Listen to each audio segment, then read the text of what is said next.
Esta tarde del laboratorio en reumatología. Bueno, los profesores de reumatología siempre hacemos hincapié en esta primera parte, ¿no? La historia natural de las enfermedades reumatológicas. Estoy hablando de las enfermedades reumatológicas más duras, aquellas enfermedades inflamatorias, autoinmunes, sistémicas, enfermedades del tejido conectivo, pelvispondilopatías, vasculitis. Tienen estas 4 características que les nombro yo aquí, que hacen muy importante el laboratorio, porque son enfermedades al final del día difíciles de diagnosticar. Es decir, son enfermedades para médicos internistas hábiles, con muchos conocimientos, con conocimientos finos de inmunología, pues tienen manifestaciones clínicas muy complejas y cuesta llegar al diagnóstico. ¿Cuáles son estas características? Que son lentas en su instalación, desde que aparecen los primeros síntomas hasta que el paciente se le hace un diagnóstico, pueden pasar años, porque las manifestaciones clínicas de estas enfermedades van apareciendo lentamente y el diagnóstico se va aclarando en el tiempo, hasta que cumplen criterios de clasificación y uno puede hacer diagnóstico. El segundo punto es el curso insidioso. En su evolución, estas enfermedades cursan con periodos de remisión y exacerbación. Espontáneamente tienen periodos de actividad inflamatoria de la enfermedad con muchos síntomas y periodos en que la enfermedad se duerme, se aplaca, pareciera que descansa o desaparece. Se alternan estos periodos eh, intermitentemente, lo que hace difícil también su diagnóstico. Además, hay formas incompletas. No siempre cada una de estas enfermedades cumple todos los criterios. Por eso con los criterios de clasificación siempre dice, al final, cuando uno los nombra, vamos a ir viendo en reumatología en el curso, con 3 o 4 de los criterios que aquí se exponen, ya uno puede hacer el diagnóstico. No siempre están todos y a veces aparecen cosas distintas. Eso habla del último punto, la sobreposición. Es decir, además, para ser más complejo, el cuadro, muchas de estas manifestaciones clínicas, sistémicas, inflamatorias, de causa autoinmune, se sobreponen, se mezclan. Lupus con artritis, por ejemplo, lo que se ha llamado rupus, la enfermedad mixta del tejido conectivo, que mezcla de todo un poco, y enfermedades de sobreposición o indiferenciadas. Entonces, en el laboratorio sería ideal tener un examen que nos permitiera hacer un diagnóstico precoz, temprano, que pudiera predecir el pronóstico, quién va a hacer lo mejor, quién va a hacer lo peor, y que fueran exámenes altamente sensibles y específicos. Recordemos que la sensibilidad es el examen que detecta a los verdaderos positivos. O sea, el test sale positivo cuando el paciente está enfermo. O sea, es capaz de identificar a todos los enfermos. Cuando un examen es muy sensible, tiene un valor predictivo negativo muy potente. Es decir, cuando sale negativo, descarta la enfermedad. Y al revés, la especificidad es el test que detecta como verdadero negativos a los pacientes que están sanos. O sea, el test sale positivo en aquellos pacientes que no tienen la enfermedad. Es decir, cuando sale positivo, la confirma, ¿no? Tiene un valor predictivo positivo muy alto. El valor predictivo negativo de la sensibilidad tiene que ver más bien con descartar. Es tan sensible, los detecta a todos, que si sale negativo descarta. Lo específico al revés, tiene un valor predictivo positivo importante. O sea, cuando está positivo, confirma. Es un examen tan identificador de la enfermedad que cada vez que está positivo prácticamente es imposible que sea otra cosa. Bueno, y los 2 puntos de abajo, lo que les decía, ¿no? Que detecte la enfermedad en fases precoces, en estas enfermedades que les explicaba yo, que lentamente se van instalando en el tiempo y que alternan periodos de actividad y de adormecimiento.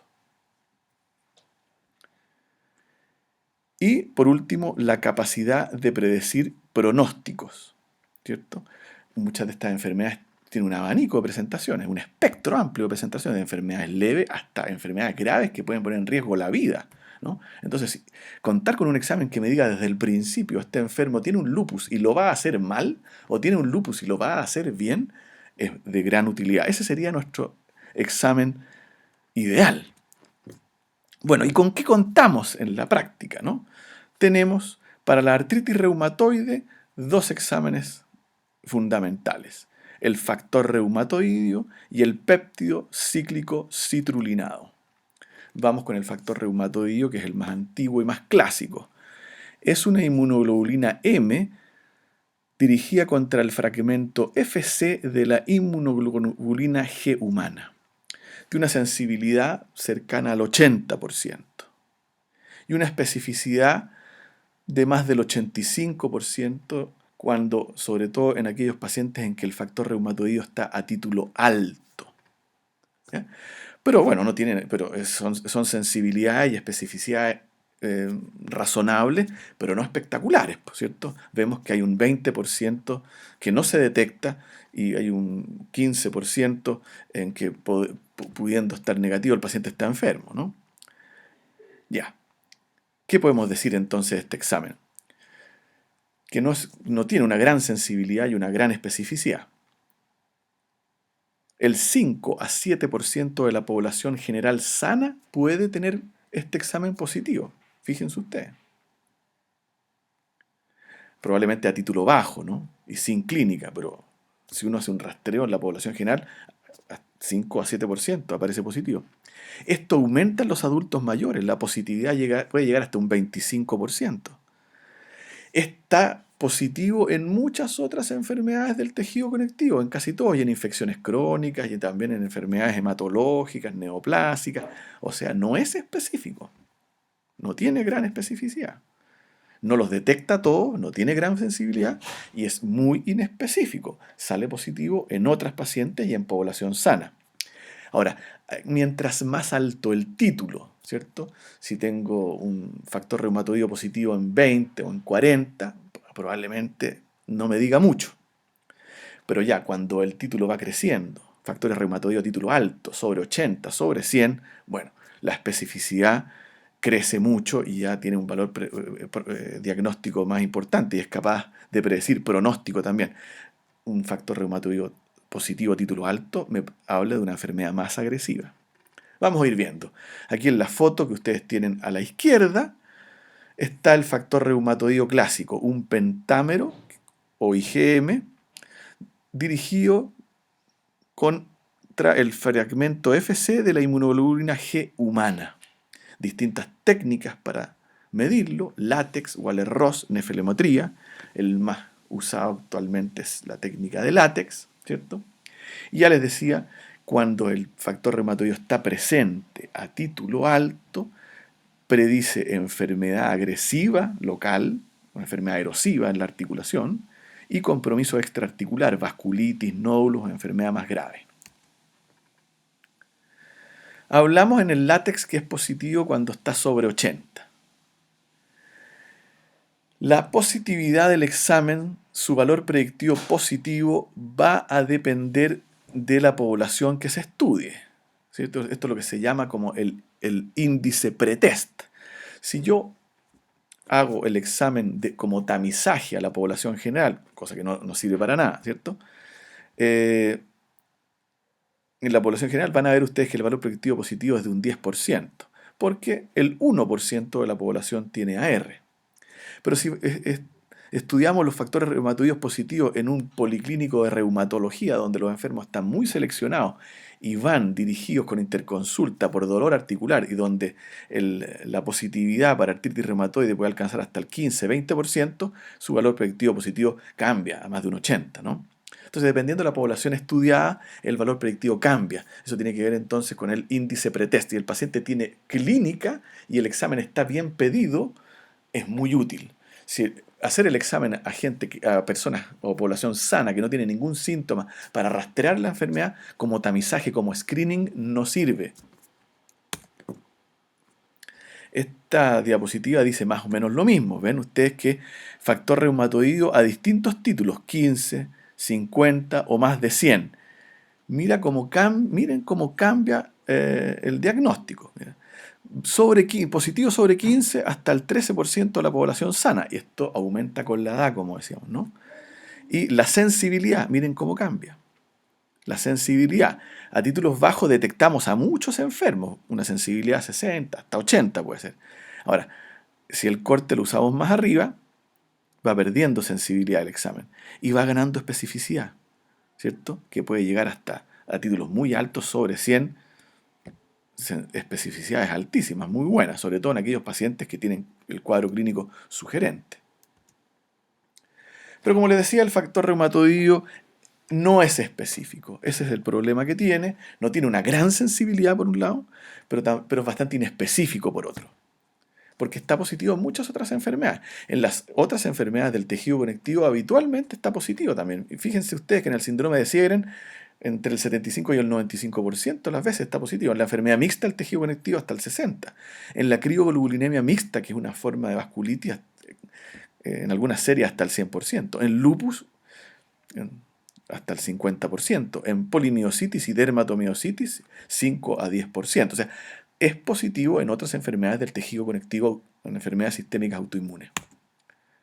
Es positivo también en patologías no reumatológicas. Miren, a la medida que aumenta la edad, como les decía, ¿cierto? Hasta el 25%.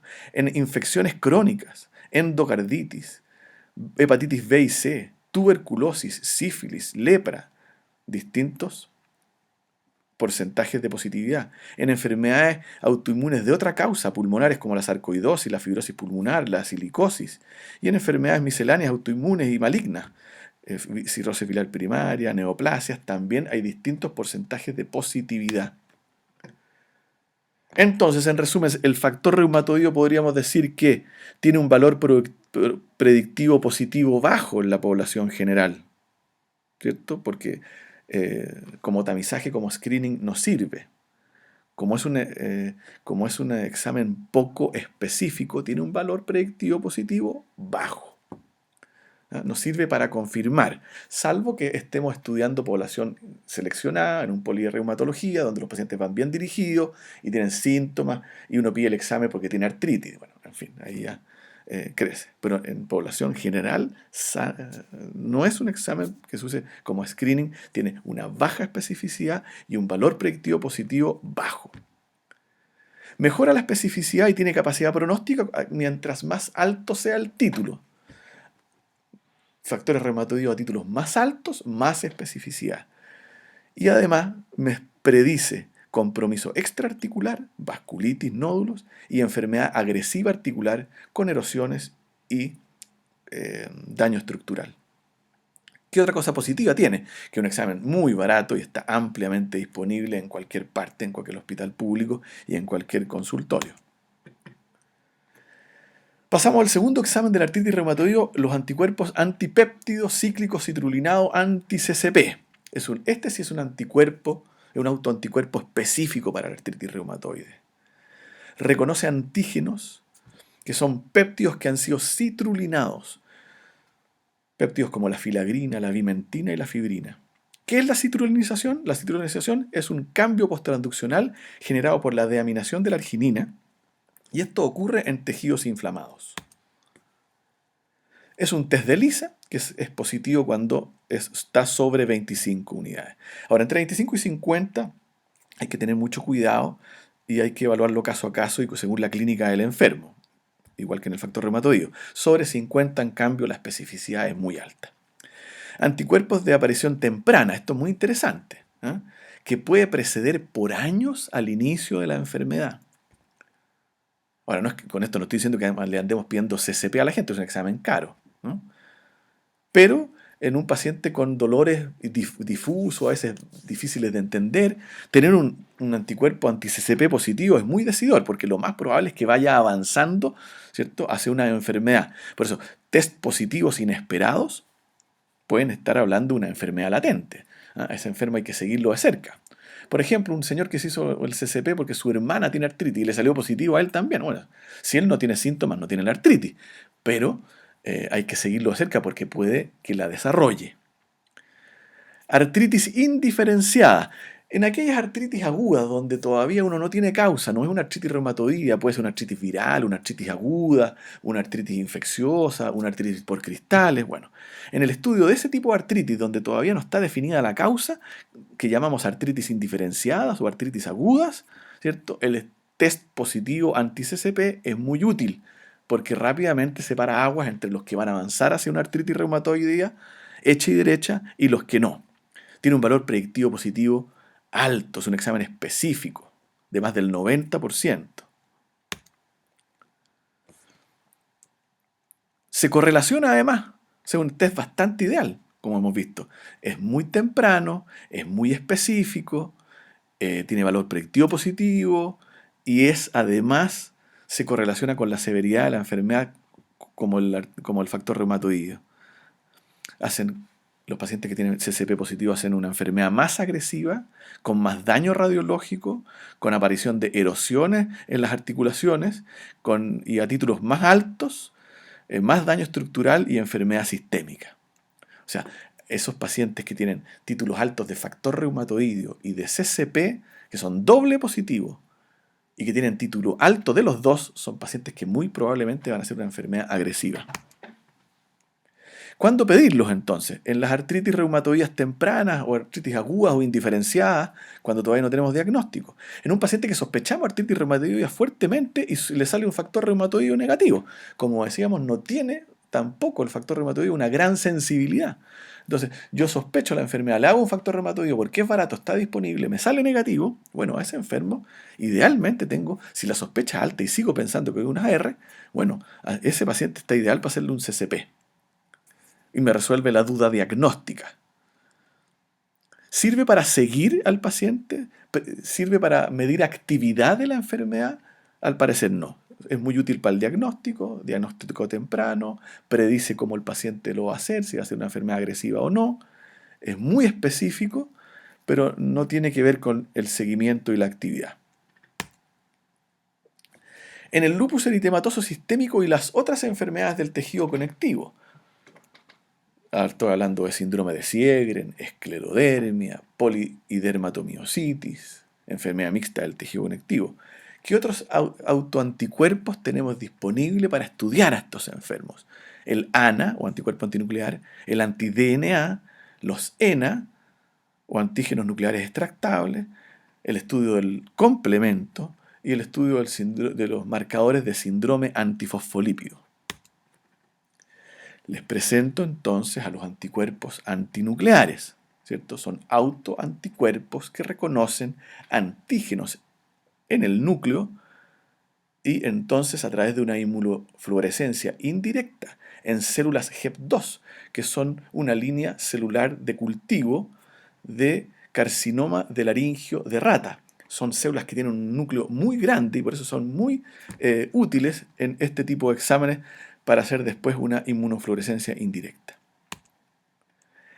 Antes del anticuerpo antinuclear existía un test que se llamaba la célula de lupus, célula LE o célula del lupus. Se las nombro porque les puede salir en algún texto o alguien, todavía llegan pacientes con este test hecho a la consulta. Yo no sé ni dónde lo hacen ni quién lo hace, pero bueno, antes del anticuerpo antinuclear se usaba bastante. También traducía autoinmunidad y en la muestra de sangre uno podía ver polimorfonucleares que habían fagocitado células inflamadas y entonces tenían en su citoplasma material nuclear de células fagocitadas.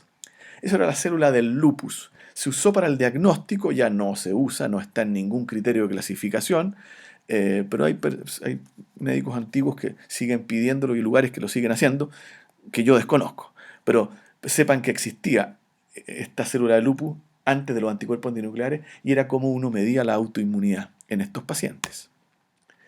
Miren qué interesante, todos estos anticuerpos, el anticuerpo antinuclear, el anti-DNA y todos los ENA, RO, LA, SM, RNP, incluso los antifosfolípidos, son test serológicos que miden autoinmunidad por presencia de autoanticuerpos que detectan antígenos en el núcleo que aparecen años antes de la enfermedad.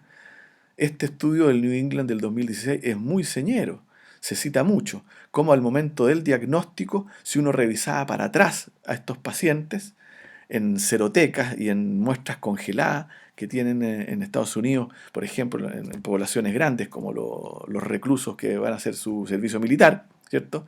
A esos pacientes, a esas personas le hacen seroteca y lo siguen por año con muestras de suero congelado, digamos. Entonces, después si quieren hacer un estudio, ven qué número de esos pacientes hicieron alguna enfermedad y pueden revisar para atrás sus sueros congelados. Bueno, hacen diagnóstico de esta población, van a buscar sueros congelados y se dan cuenta que hasta 5 años antes del diagnóstico ya hay títulos altos de, al menos, el antinuclear, el anti-Ro, el anti-La y los antifosfolípidos.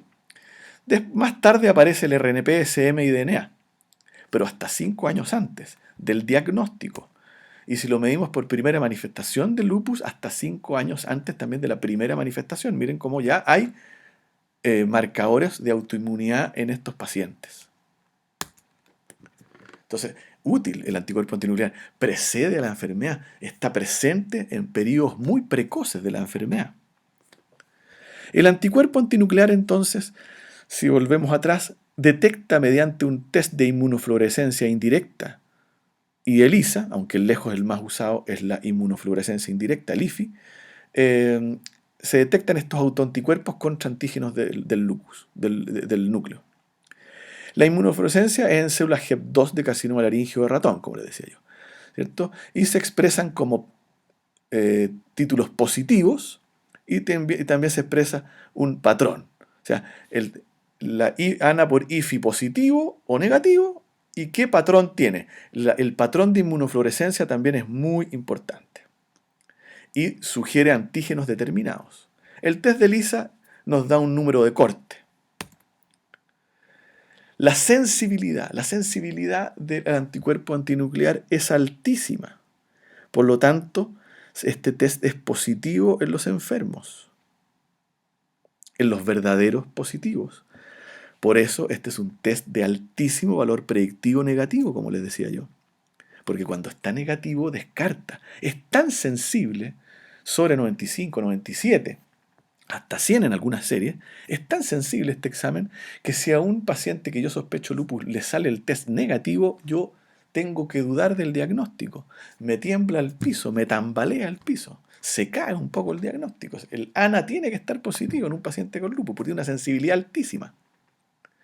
La especificidad es más bien baja de un 60%, pero va aumentando a medida que aumenta el título. Eso pasaba un poco lo mismo que en el factor reumatoideo. Cuando yo tengo positivo 1 en 40, mira, población sana hasta el 20-30%, sobre todo los pacientes de más edad.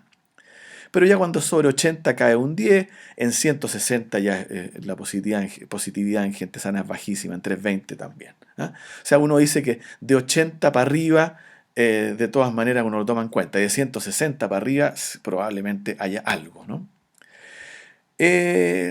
Bueno,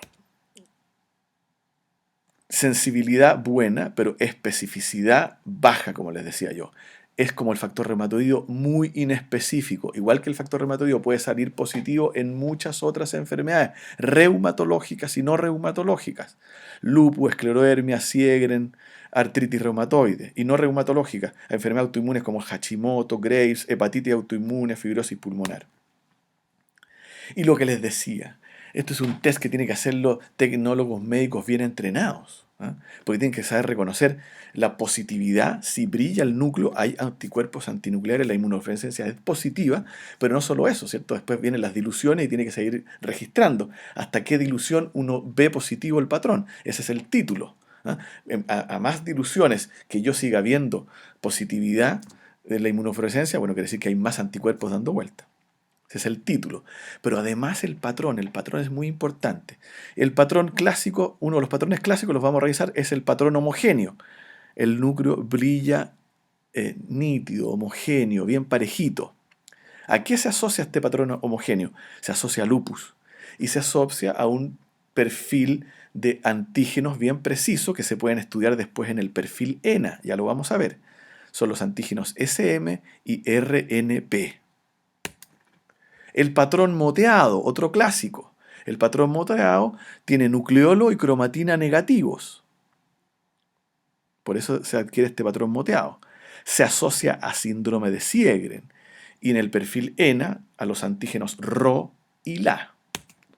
El patrón centrómero, aquí la cromatina es positiva, por eso brilla de esta otra manera. Se asocia a esclerosis sistémica progresiva, limitada o tipo CREST. Es diagnóstico prácticamente de esta enfermedad, el ANA positivo patrón centrómero. ANA positivo patrón nuclear muestra la metafase en división. Miren aquí células en división, metafases en división. Se asocia a esclerosis sistémica progresiva ahora de forma difusa y al antígeno del ENA, el anti-SCL70. Patrón citoplasmático. Se asocia a polimiositis, dermatomiositis y lupus neuropsiquiátrico. Y en el perfil ENA al antígeno JO1 y a la proteína P ribosomal. Eso es de anticuerpos antinucleares. Vamos a volver después sobre este tema de la asociación del patrón con que brilla y el antígeno nuclear extractable o ENA al que se asocia y a la enfermedad que se asocia. Lo vamos a repetir, no se asusten. Los anticuerpos anti-DNA también es una técnica de inmunofluorescencia indirecta. Ahora el sustrato que se usa es un protozoo mononuclear flagelado que se llama Critidia lucilae. Se usa esta célula porque tiene un kinetoplasto, que es una mitocondria grandota que tiene dentro material de DNA entrelazado. Entonces es muy así como en el ANA usábamos HEP2 porque es una célula de cultivo de carcinoma laríngeo de rata con un núcleo grande, fácil de ver. Aquí el kinetoplasto tiene mucho material de DNA en la mitocondria grande de este protozoo. Entonces es fácil de ver los anticuerpos anti-DNA. Tiene una sensibilidad de 60 a 80, mucho menos sensible que el ANA, ¿cierto? Más del 95, casi el 100 decíamos. Pero tiene una tremenda especificidad de 97%, valor predictivo positivo alto, confirma. Si es positivo, confirma. Entonces, igual que en artritis reumatoide, mezclamos un examen que es sensible, como el factor reumatoideo, con uno específico, como el CCP, y hacemos diagnóstico. Aquí lo mismo. En un cuadro clínico sugerente, mezclamos uno sensible, como el ANA, con uno específico, con el DNA, y confirmamos diagnóstico. Asociación clínica de los anti-DNA se asocia a actividad de la enfermedad, o sea, también me predice si el enfermo está activo o no. Puede predecir recaídas, crisis o flare de actividad lúpica y se correlaciona también con la aparición de nefritis. La glomerulonefritis lúpica es una de las complicaciones más temidas de la enfermedad y tener anticuerpos anti-DNA ponen en riesgo al paciente lúpico de hacer con más frecuencia compromiso renal.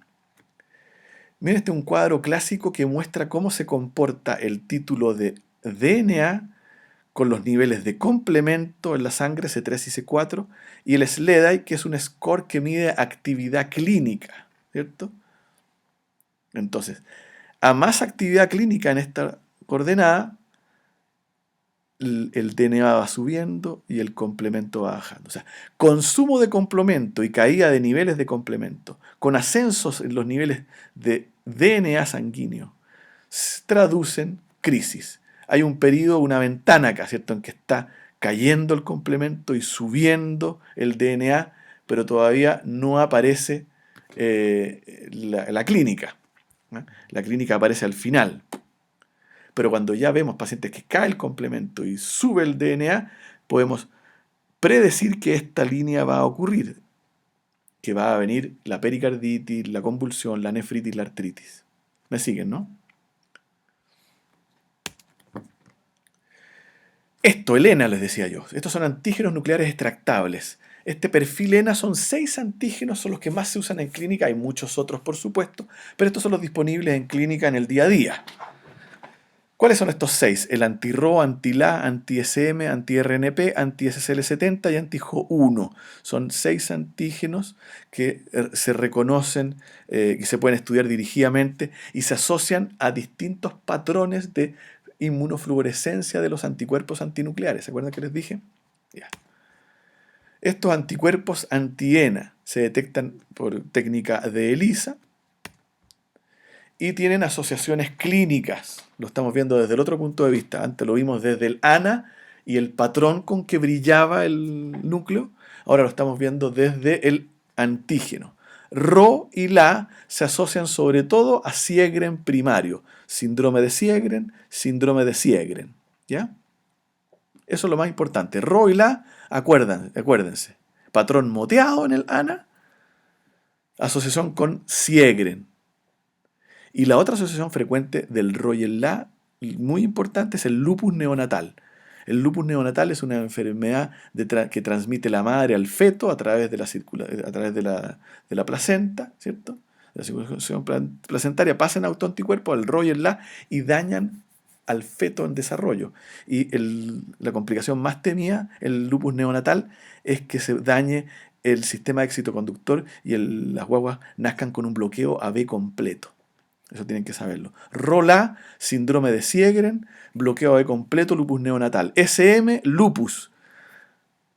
Brilla homogéneo, lupus. RNP, brilla homogéneo y enfermedad mixta del tejido conectivo. SCL70, patrón nucleolar, esclerodermia difusa con fibrosis pulmonar. JO1, patrón citoplasmático, dermatomiositis, polimiositis.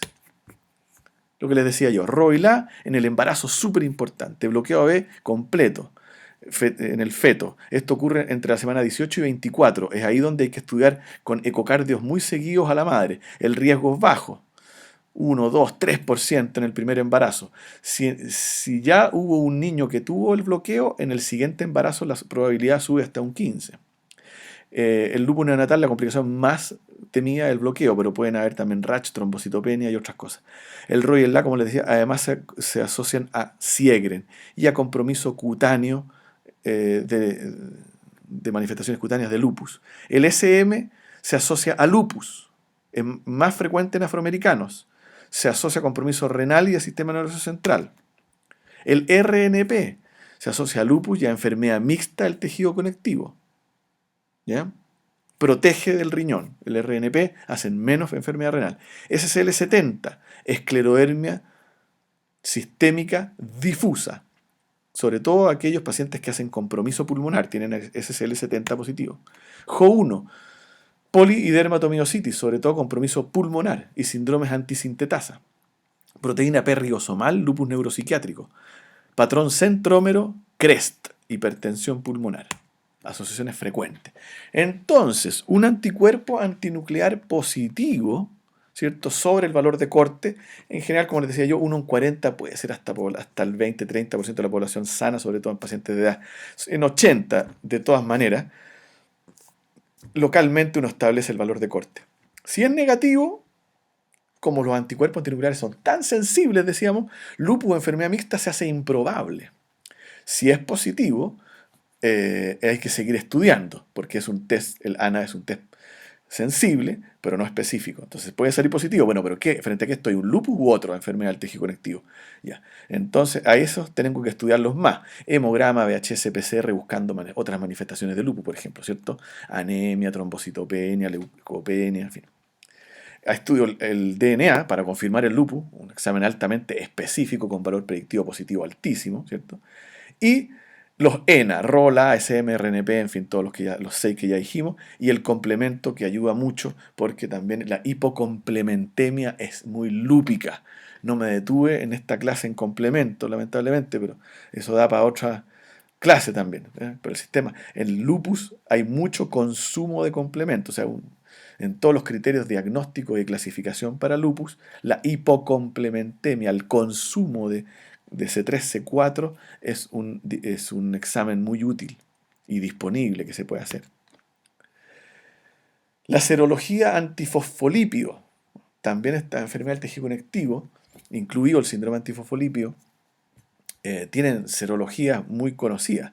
Hay 3 técnicas, ¿ah?, que están incorporadas en los criterios de clasificación del síndrome antifosfolípido: las anticardiolipinas, el anticoagulante lúpico y la anti-beta-2 glicoproteína 1. Para que sepan que existen 3 autoanticuerpos más que son muy propios del síndrome antifosfolípido y pueden acompañar a las enfermedades del tejido conectivo. Van a tener su clase de antifosfolípido, así que no me voy a detener en esta enfermedad vascular. Estamos revisando laboratorio. Los anticuerpos anticardiolipinas están dirigidos contra fosfolípidos.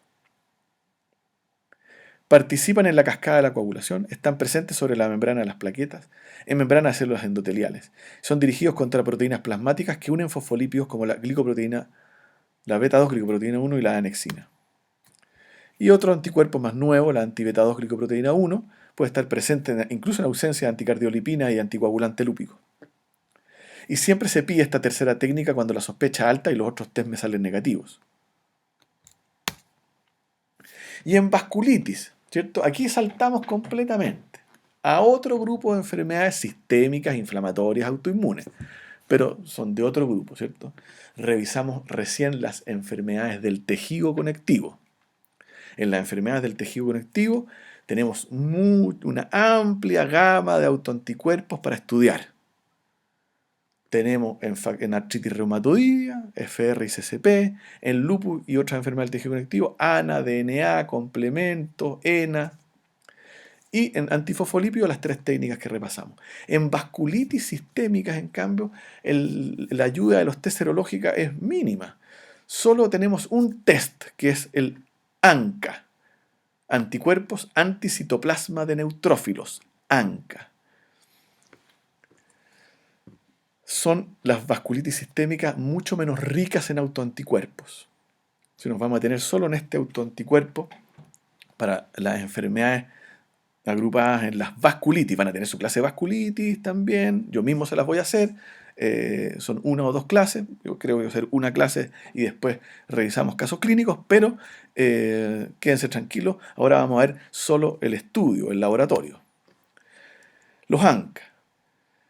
Los ANCA están positivos en la granulomatosis de Wegener y en la micropoliangeitis, y también en el síndrome de Churg-Strauss, que son vasculitis sistémicas en las que se demuestra esta presencia de un autoanticuerpo contra el citoplasma de los neutrófilos o glóbulos blancos, polimorfonucleares. ¿Contra quién están dirigidos estos ANCA? Están dirigidos contra distintos antígenos. Hay 2 que son los más estudiados, la proteinasa 3 o PR3 le vamos a llamar ahora, y la mieloperoxidasa o MPO. ¿Ah? Entonces vamos a tener 2 patrones de inmunofluorescencia en el estudio de los ANCA.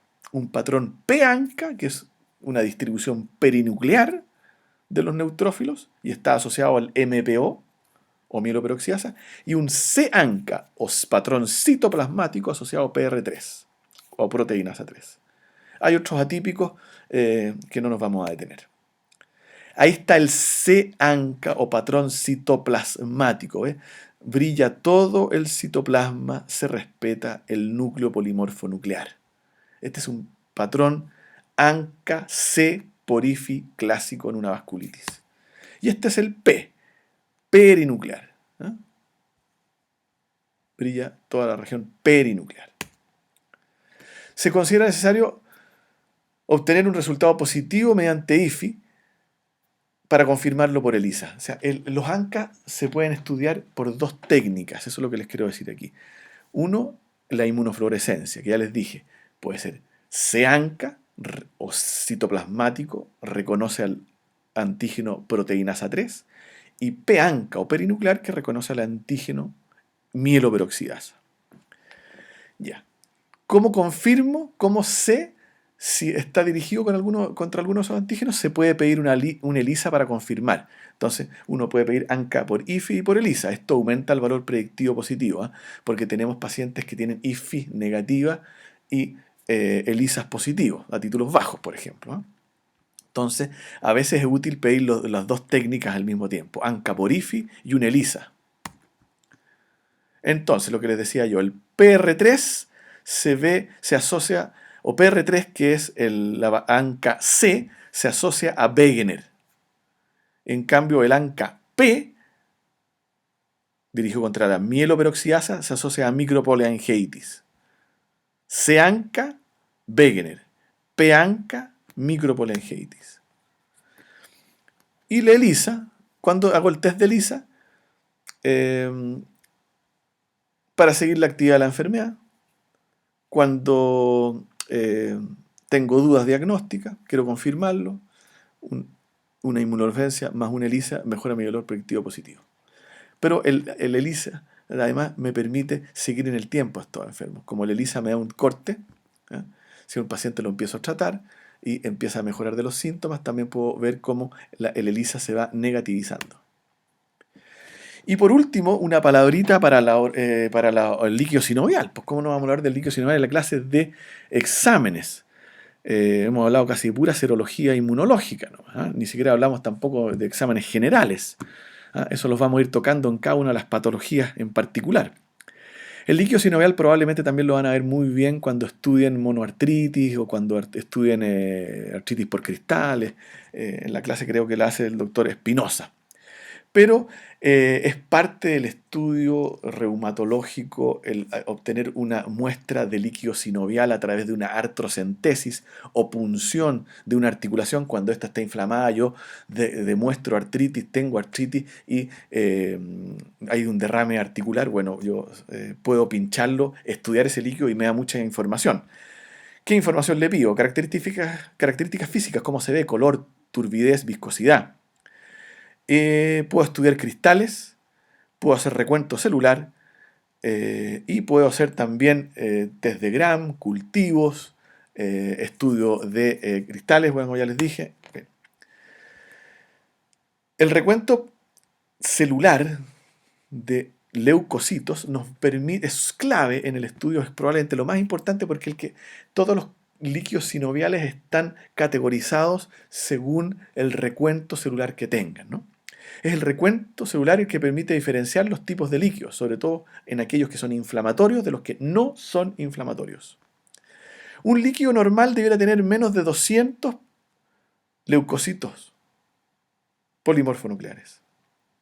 Entre 200 y 2000 son patología con derrame articular que no es inflamatoria, decimos es no inflamatorio, menos de 2000. Eso lo vemos prácticamente siempre en las artrosis, por ejemplo. Entre 2000 y 50.000 decimos que es un líquido inflamatorio.